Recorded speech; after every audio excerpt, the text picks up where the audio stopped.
This is breaking news from WCCO News. Immigrants and people in our city is rock solid and will be unwavering. Our police, many of whom are Somali themselves, are trusted partners in keeping people safe. They will not collaborate with any federal agency around doing immigration enforcement work.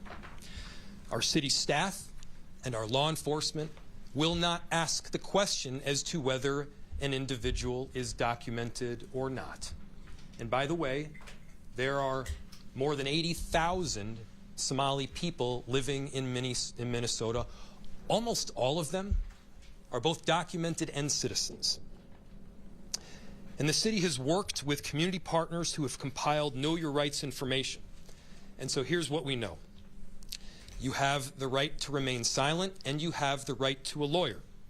You can refuse to sign documents until that lawyer is present. You have the right to not open the door unless a warrant has been shown. The city of Minneapolis provides free immigration legal resources.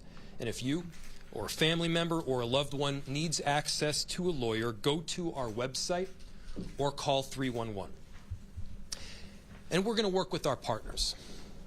Partners like the city of St. Paul, partners like the state of Minnesota, to do everything to support our neighbors and to coordinate on any incident that happens. Obviously, this is a frightening moment for our Somali community. There have been many frightening moments over the last several months to our immigrant communities in Minneapolis. In Minneapolis, our diversity is diverse. People come from 1,000 different backgrounds, mentalities, and perspectives with one beautiful thing in common. They love our city and they're proud to call it home. And we're going to stand with them every step of the way. But we need to also be demanding better from an administration who is intent on targeting people and committing so much time, energy, and money to terrorizing certain groups within our community. That's not American. That's not what we are about. And we're going to do right by every single person in our cities.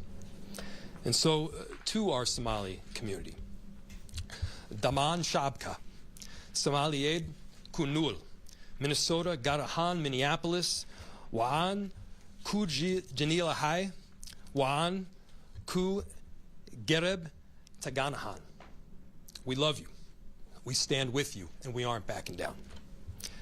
With that, I will turn it over to the Mayor of St. Paul, Mayor Melvin Carter.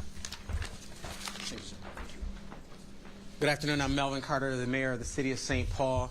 As Mayor Fry just said, we are hearing credible information around a convergence of federal law enforcement officials, federal agents coming into our community with the intentionality around targeting our Somali community. Just earlier today, we saw, sadly, the President of the United States open his mouth to take a whole group of people, a whole country of people, and denigrate just based on where they come from. And somehow we found ourselves to a place where that doesn't surprise any of us. But when the mayor said the word un-American, it rang true to me. I grew up celebrating in America and learning about an America who prided ourselves on being a beacon that drew people from other places. I grew up in an America that prided itself on being a country of immigrants, that prided itself on the fact that people from other countries would look across a whole ocean and say, that's where I want to be. It seems that what we learned was that we've prided ourselves, and we have decades and generations of priding ourselves on being a beacon for immigration from Europe.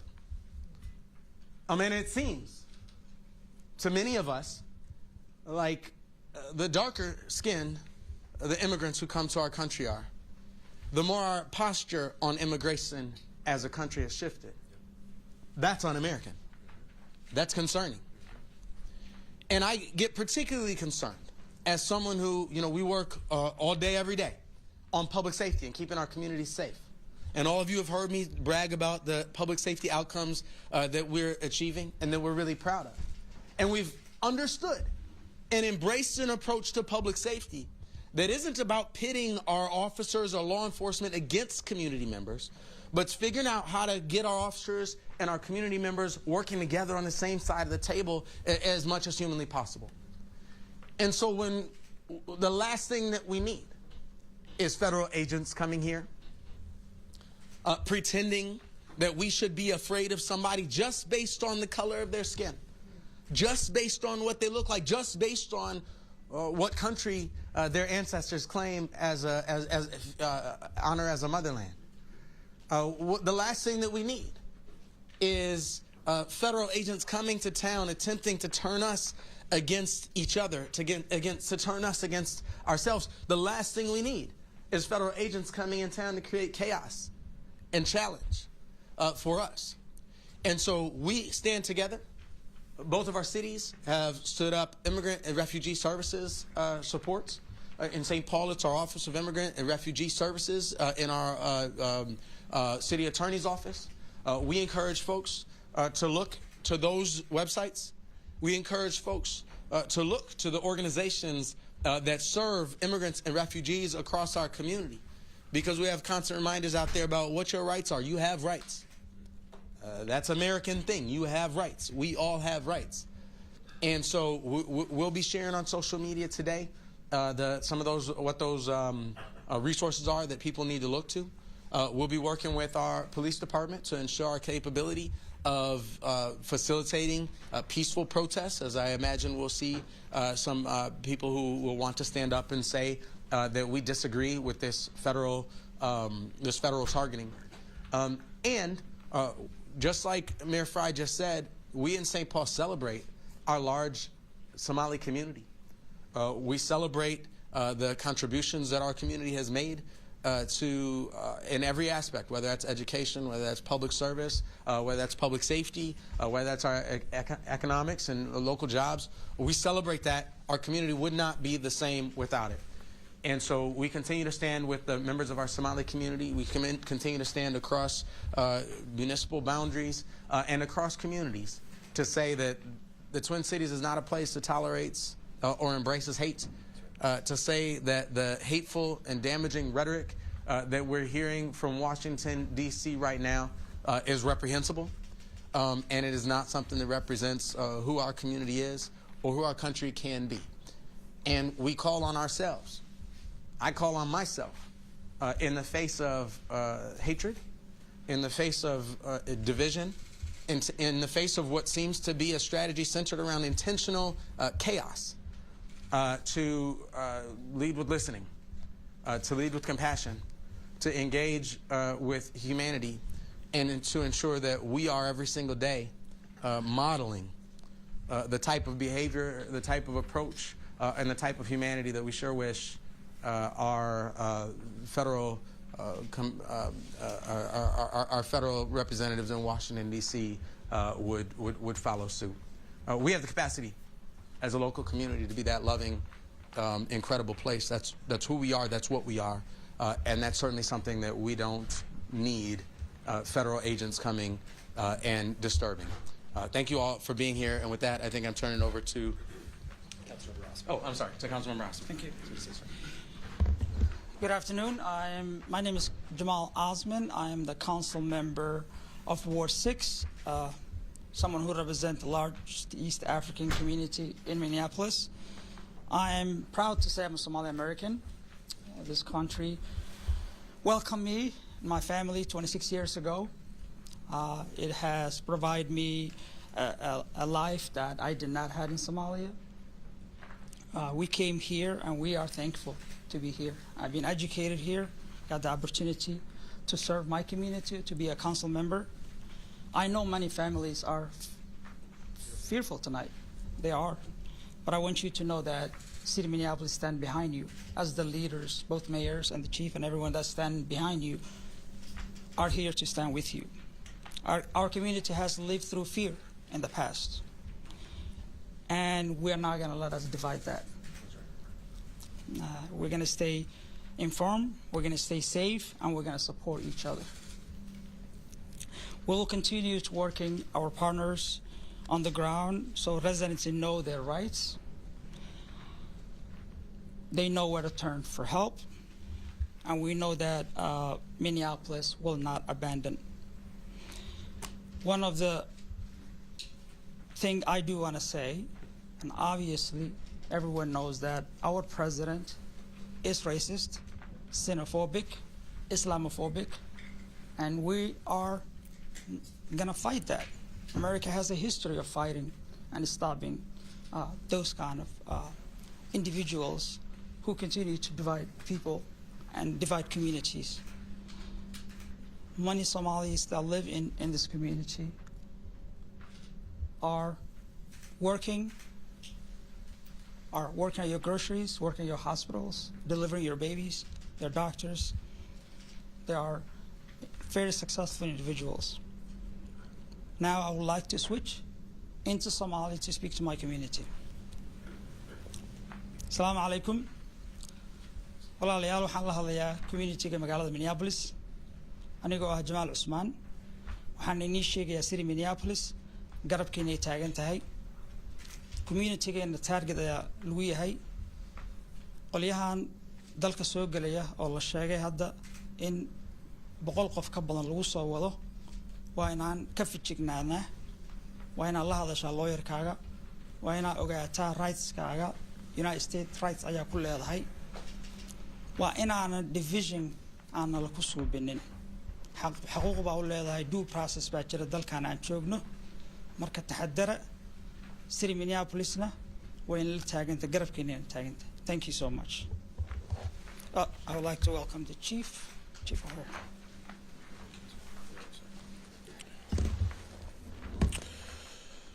Good afternoon. My name is Brian O'Hara, B-R-I-A-N, O''H-A-R-A. I am the Minneapolis Police Chief.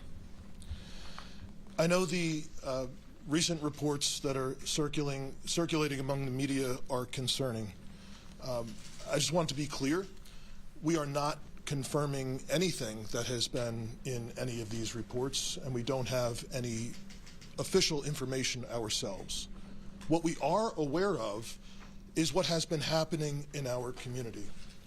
And our involvement, the mayor's leadership on that, council members and other elected officials in the city did not start today. That's been going on.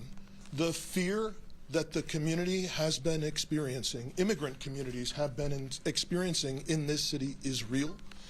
I have been meeting with pastors, imams, business owners, that are having a real impact in our city. People are afraid to go to church. They're afraid to go to worship. They're not spending money at a lot of our immigrant businesses in the city. And from a public safety perspective, the fear of people to cause the police is something that to call the police in a time of need is something that harms everyone. We don't need that. If people are able to prey on certain people in our community, to victimize them, to rob them, because they think those folks are less likely to call the police, that makes everyone in the city less safe. It does absolutely nothing for public safety. So I just need to be clear, as our mayor has stated, the Minneapolis Police Department does not work with federal law enforcement for the purpose of conducting immigration enforcement. We don't provide information to federal immigration authorities. We don't ask people about their immigration status. Our mission is clear: to protect life, to uphold the law, and to maintain safety for all people in our communities. Over the last 24 hours, I have addressed every roll call in this city, from last night into this morning. Not because of these news reports, but because I have been concerned. Both over the weekend, we've been getting reports, increased reports of immigration-related activity from members in our community. We can't verify that, but we know people in the community are heightened, and we also know that there have been incidents more recently, 2 very recently in St. Paul, around immigration enforcement. So our objective is straightforward as a police department. I want to try and minimize our officers' exposure to any of that type of enforcement activity and only respond when there is a legitimate public safety issue that we are responsible to our community to provide. And that means when there are threats of violence, when there is actual violence, or when there's property destruction. In moments like this, I know the tensions are high. I know how real the fear is in our community. People are going to want to speak out, to protest, and to exercise their First Amendment rights. Those are the rights of everyone in our community. And I want to be clear that we will absolutely defend people's rights to do just that. I also ask that if demonstrations do happen around any type of immigration raid, that they remain nonviolent so that we can keep everyone in our community safe, so that we minimize the risk of any tragedy happening or the immigrant communities that are already suffering to suffer that much more if there is destruction in our neighborhoods. Our officers are committed to serving a diverse city. Mayor, council member referenced, we have many officers who themselves are immigrants, and many of us are deeply connected to the immigrant community in our city. With that, we are also working around revisions to our immigration enforcement policy. That has been in the works for weeks. We've obtained feedback from community and community-based organizations, and we will be issuing additional guidance this week to our officers, again, to try and address some of the issues that we're seeing nationally, and to provide clear guidelines to our officers. With that, I'll turn it back to our mayor. We'll open it to questions. Just to be clear, if these 100 agents are on the ground and they call and they need crowd control, will both cities, Minneapolis and St. Paul, continue to send officers for that capacity? I was talking to Mayor Carter about this just recently, and here's the thing. Our police officers are not ICE agents. They will not cooperate with ICE agents. But the presence of ICE agents doesn't suddenly make our police officers not police officers. That's what Mayor Carter said to me the other day, and he's exactly right. Our police officers have an obligation, first of all, not to enforce federal immigration law. That is not their job. I want our police officers keeping people safe. I want our police officers responding to violent crime. I want our police officers preventing homicides and carjackings and shootings from occurring in the first place. You know what I don't want them doing? I don't want our police officers spending a single second hunting the father down that just dropped his kids off at daycare, who's about to go and work a 12-hour shift, who happens to be from Mogadishu or who happens to be from Ecuador. That man makes our city a better place. That man is a valued resident of our city and someone who we're proud to have him call Minneapolis and or St. Paul home. Our police officers do respond to 911 calls. And there are instances where they will have to escort an ambulance. There will be instances when somebody will call 911 reporting a kidnapping. Many times those calls do in fact come in even during some form of federal raid. So the presence of ICE doesn't mean that our responsibility to keep people safe stops. It means that we have to be there to protect people, to protect property, and to save lives. That job doesn't get thrown in the garbage simply because the actions of the federal government happen to be garbage themselves. Mayor Frey. If I can respond to that, what we need is a law enforcement presence that's a stabilizing and reassuring presence.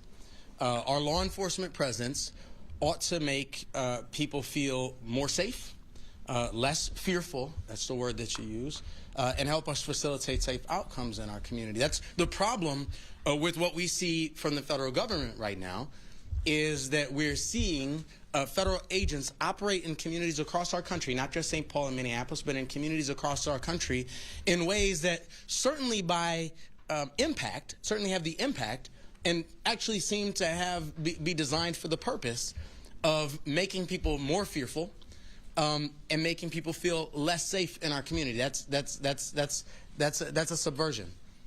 The problem is, in St. Paul and in Minneapolis and all across the country, is that we see federal agents showing up, and like I said, it feels to me intentionally, but whether it's intentional or not, federal agents showing up in communities across this country and having the impact of making people feel less safe, of making situations feel chaotic.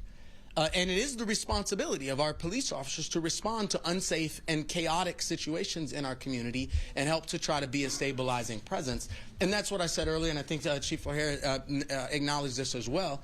And the truth is, you can interrupt me if you like, I don't even actually like the phrase crowd control, because our goal has to be what I said at the beginning, to be a stabilizing presence, to be a reassuring presence, and as you've heard many people say today, to facilitate, not control a crowd, but to facilitate the crowd's ability to safely express their First Amendment rights.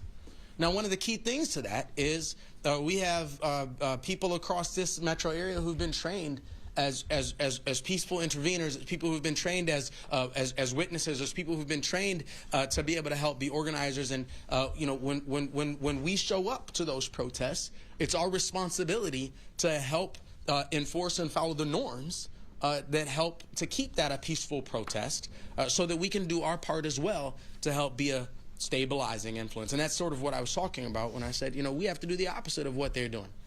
Sadly, we live in an era where we have to find all of our ways, whether that's community members, whether that's protesters, whether that's elected leaders, whether that's our brothers and sisters in uniform. We all have to find ways to help stabilize things that it feels like our federal government and our President of the United States are intentionally destabilizing. Yes, we need our officers to be helpful to be stabilizing presence in those spaces and in all of our spaces in our community. Thank you.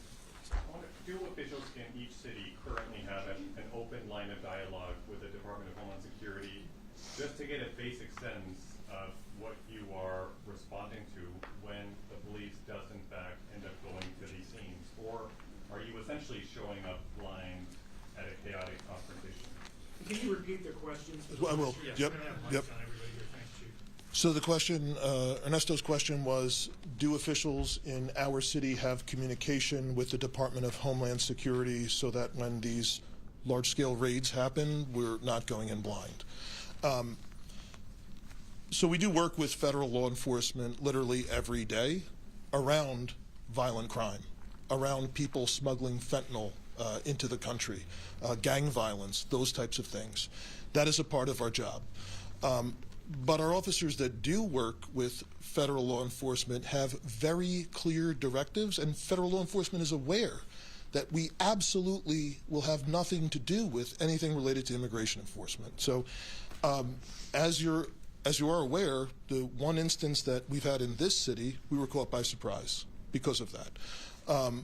But yes, on a day-to-day basis, we are still working with federal law enforcement to prosecute people that are carjacking people in this city, that are involved in gang violence, that are involved in smuggling drugs and shooting people. That still happens.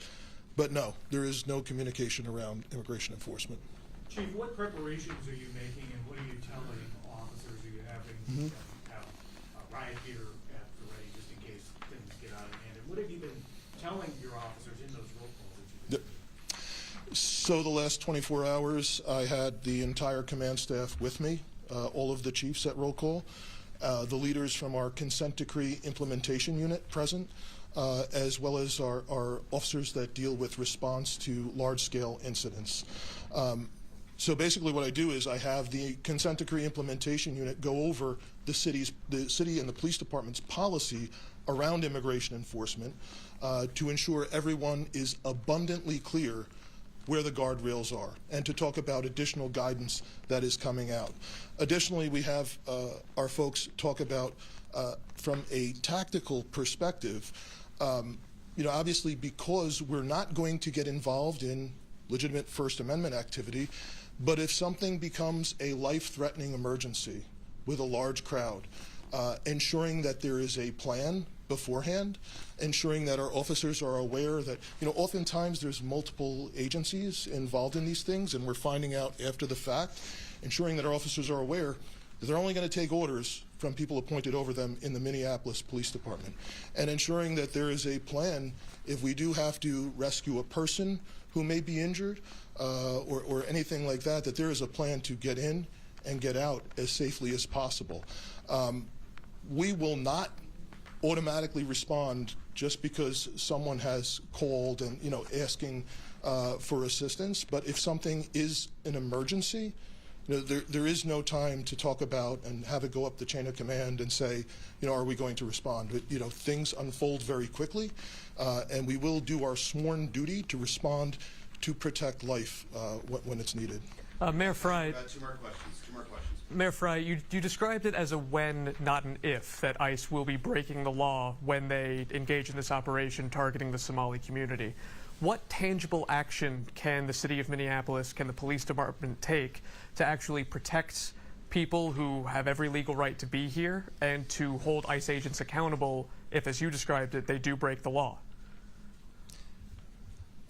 I'll start by noting that all of this is based on reports that have come out recently from the media.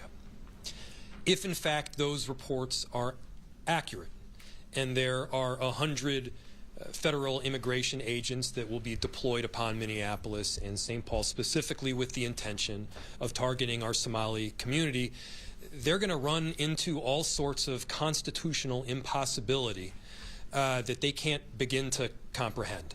Again, there's more than 80,000 Somali people that live in the state of Minnesota. A very tiny portion of them aren't citizens.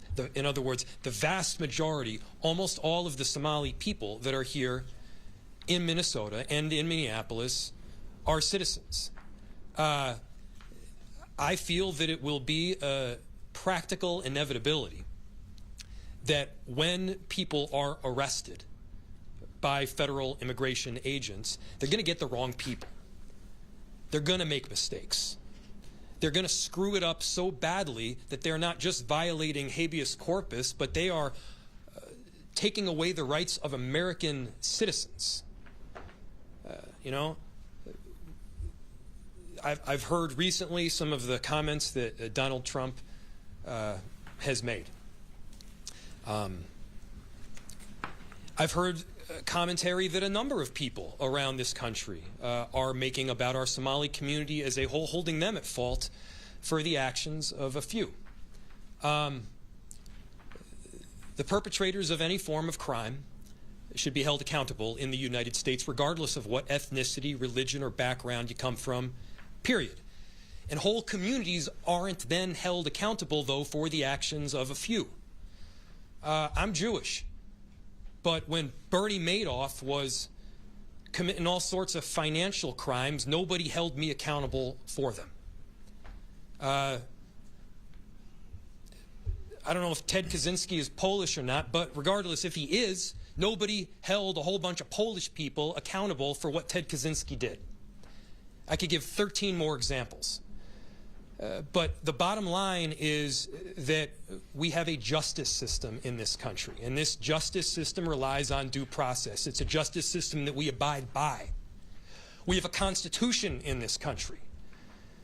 And for those that claim to be constitutional scholars, you can't throw that constitution out when it doesn't benefit your interest or doesn't hate on the groups that you hate.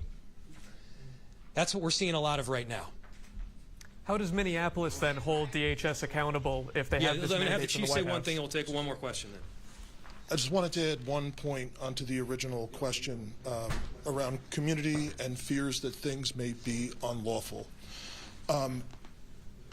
We have experienced reports in this city, and I'm sure in St. Paul also, where people call to say that there's folks that are masked, that they're not sure if they're law enforcement, that they may be kidnapping people. Like, we have had those reports. I want to be clear to the community. The community should know that if you see something like that, that is legitimate, that you don't know if someone is law enforcement, you should call 911. And you should provide as much information as possible, because let's not forget, We very recently had tragedy in this state by someone who was purporting to be law enforcement. So please, let's be clear. That's something everyone should report, and that we will immediately respond to, and we will document. Whether it's somebody's not sure if there's a kidnapping happening, somebody's not sure if that there's law enforcement present or not, and that's something else that's additional policy requirements that we are implementing, that we will document and report these types of things anytime that we hear it, and reminding our officers of their duty to intervene. So if there is anything that is a violation of someone's human rights or civil rights, excessive force or anything like that, they absolutely have a duty to intervene as police officers. Okay, one more question. One more question from someone who has not asked a question yet. Please. Right here. Thank you. This is for Mayor Fry and also Councilman Osmond. We just heard the president say that he doesn't want Somalis in the U.S. and wants them to go back to their homeland. What's your response directly to him? He's wrong, and we want them here. Somali people have been an extraordinary benefit. I'll say it again. Somali people have been a benefit to our city for longer than I have been in our city. They have started businesses and created jobs. They have added to the cultural fabric of what Minneapolis is. They were welcoming to me when I first came out to Minneapolis. And in fact, they were one of the first groups that I myself got to know. To, again, villainize an entire group is ridiculous under any circumstances. And the way that Donald Trump is consistently doing it, I think, calls into question major constitutional violations. And it certainly violates the moral fabric of what we stand by in this country as Americans. Councilmember Osman, I'm sure you can add a bit more. Somali Americans, Somalis are here to stay. America is an immigrant country. It has been an immigrant country for over how many years? Hundreds of years. Our community contribute a lot to this state and the city. We love this city. This is home. We're not going anywhere. Call the American people to stop the hate, to stop the Donald Trump hate. He continue to divide Americans. That's what he's doing. Like I say, it's time to stand up against his hate and unite. Somalis are here to stay. We love this state. We love this country. This is home. Thank you. I'd actually like to respond to that as well. The words that founded this country, the words that launched this American experience, start with "we the people." And I believe that the sacred moments in American history are the moments we've had to decide who the we is. Who gets to be included in the we? Do we mean black people? Do we mean women? Do we mean immigrants? Do we mean gay and lesbian teenagers? We have to decide who is a part of the we when we say we the people. We the people. And the Constitution of the United States, the Declaration of Independence, says that the authority, the just power of our government, the just power of those federal agents, the just power of our police officers, that authority is granted by the consent of the governed. And so when we talk about attacks, racist, Islamophobic, xenophobic attacks on our Somali community, and you combine that with what Mayor Fry just said, the vast majority of our Somali community are citizens. So who he just attacked isn't just Somalis. Who he attacked is Somali Americans. Who he attacked is Americans. And so if the President of the United States is telling you out loud that he hates Americans, then I can't imagine a greater confession of incompetence to do the job that you've been hired to do than to say you don't believe that Americans belong in America. That's what Donald Trump said to us today, and it's very important for us to understand that that was not just an attack on our Somali community. It was an attack on our Somali community, and everything Mayor Fry and Councilman Osmond said is important.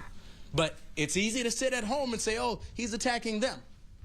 He's attacking Americans, American citizens, American residents, American neighbors, They're destabilizing communities and trying to get us to be afraid of somebody because of what they look like. And as Mayor Frye said, it's probable that there will be constitutional abuses. It's not probable. It's what they're saying. They are saying they target people based on how they look. Now, all of us grew up in classes that taught us that that's wrong, and it's still wrong today. So what you heard the president say today was that he is incompetent and incapable of being a president for the people of the United States because he just said out loud that he despises Americans. Thank you. Thanks, everyone. All right, I've got some housekeeping stuff as soon as they leave. You just hold 1 sec.